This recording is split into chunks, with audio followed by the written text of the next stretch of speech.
Hey there, just a heads up, this episode of the Judo Science Podcast was created with help from AI. Some of the voices you'll hear are synthetic, but the ideas come from real research and real judo.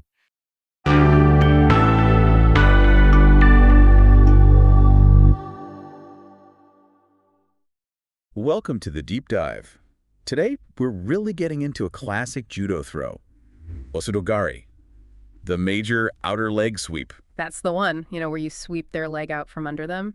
But we're going deeper than just watching it. Right. We want to understand the biomechanics, what actually makes it work effectively, moving past just the description. Exactly. And we've dug into some academic papers for this. Not your standard how-to guides, but studies using things like motion capture, force analysis. Even looking at how people learn the throw.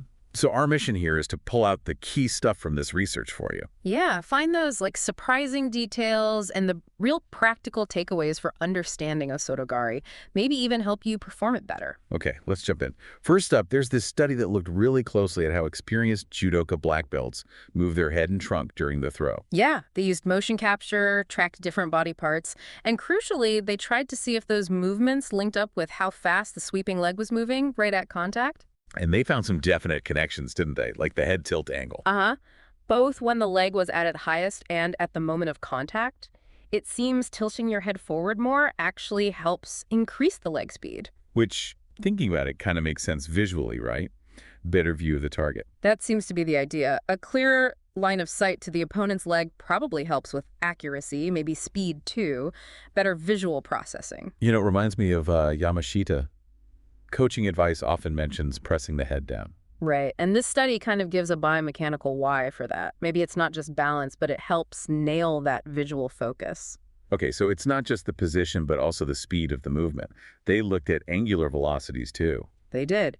How fast the head tilts forward, both as the leg lifts off and at its peak, and also how fast the trunk tilts at that peak leg height, all significantly linked to sweeping leg velocity. So faster head rotation forward helps drive the trunk rotation. Precisely. It helps the whole body rotate faster, which boosts the leg speed. They called it a jackknife effect. A jackknife effect. Explain that a bit. Well, think about how a jackknife closes. Tilting your head forward quickly helps lower your body's moment of inertia. That's basically its resistance to rotating. Like a figure skater pulling their arms in to spin faster. Exactly like that. Less resistance means you can rotate faster, build up more angular momentum, and transfer that power to the leg. So the head leads the way, in a sense. It seems so. The study even mentioned that the head tilt speed picked up just slightly before the trunk tilt speed. It really highlights that coordination. And they actually put a number on how important this head movement is. Yeah, they built a model. Just looking at head tilt angle at peak height and contact, plus the head tilt speed at peak height, those predicted about 53% of the variation in leg speed. Wow. Over half. Just from the head movement in these experienced players. It's a big chunk, so the takeaway is pretty clear. Getting that head position right and coordinating it with your trunk is, really critical for a fast, effective sweep. Okay, so head and trunk are key. What about the sweeping leg itself? I know there's debate, sometimes knee bent or knee straight. Right, and another study looked directly at that. Compared Osoto Gari done with a more flexed knee versus a more extended one. How'd they compare them? Video analysis, mostly. Looking at leg angles, body posture, and the force generated by the sweep. And did one style come out on top?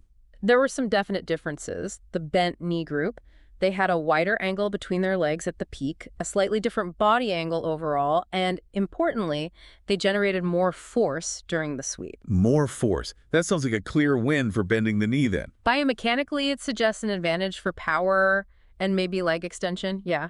But interestingly, there's a but. there is. They didn't find significant differences in the timing, like how long it took to set up or execute the throw, or in the amount of force used by the hands. So bending the knee gives more leg power, but doesn't make the throw faster overall or change the upper body work much. Seems that way based on this study. So choosing might depend more on, personal preference or the situation or maybe your opponent. Makes sense.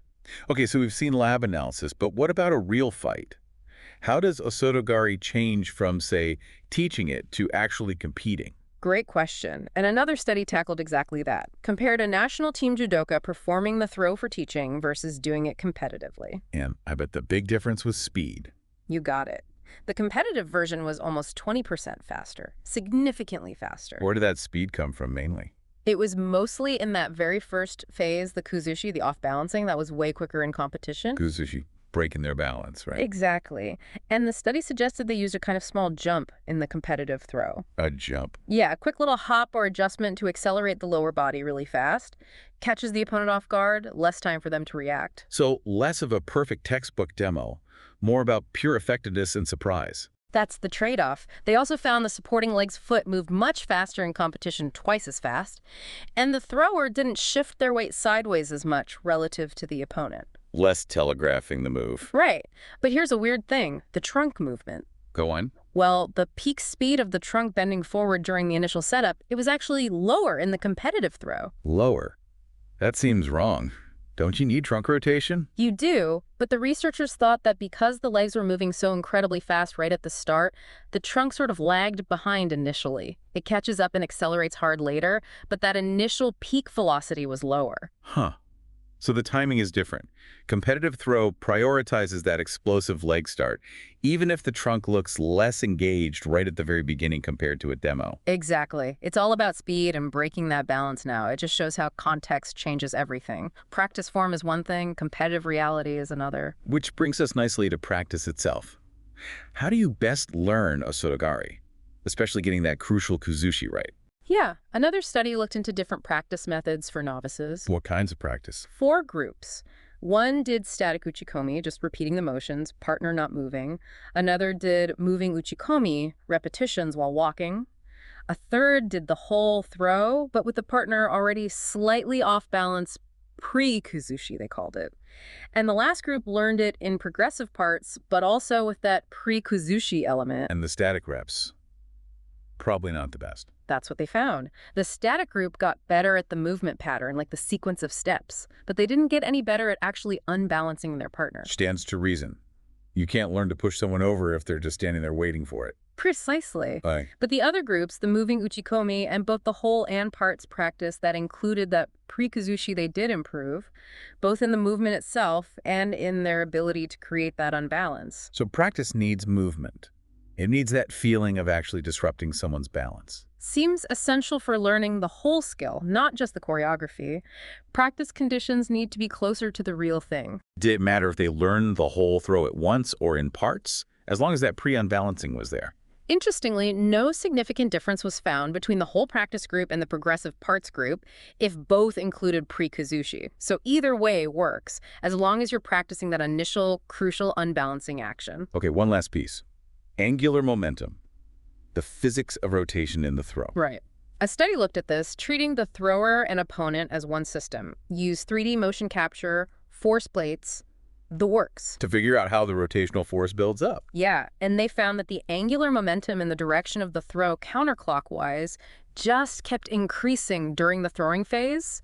The forces were constantly working to rotate the pair. What creates that momentum? Where does the force come from? Couple of key things. Early on, when the leg swings, it's linked strongly to the force the thrower pushes against the ground horizontally. Okay, pushing off the mat.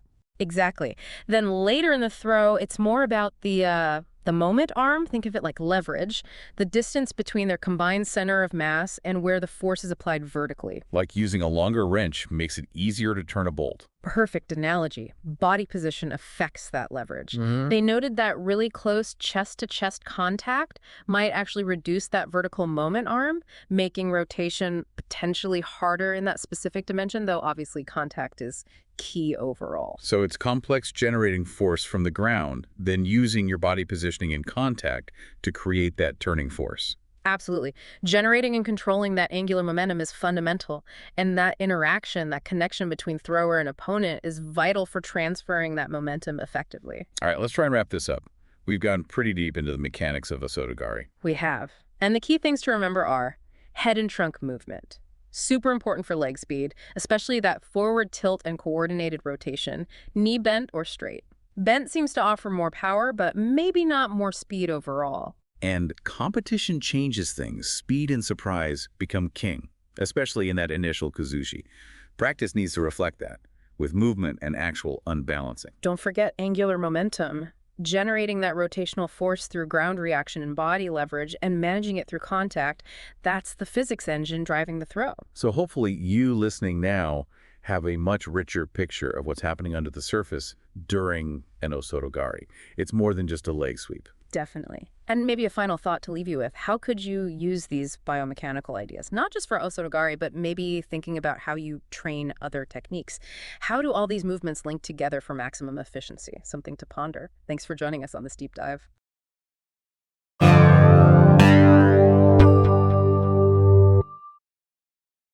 Next time on the Judo Science Podcast, Episode 7, Ashiwaza, the increasing importance of leg techniques in judo competition.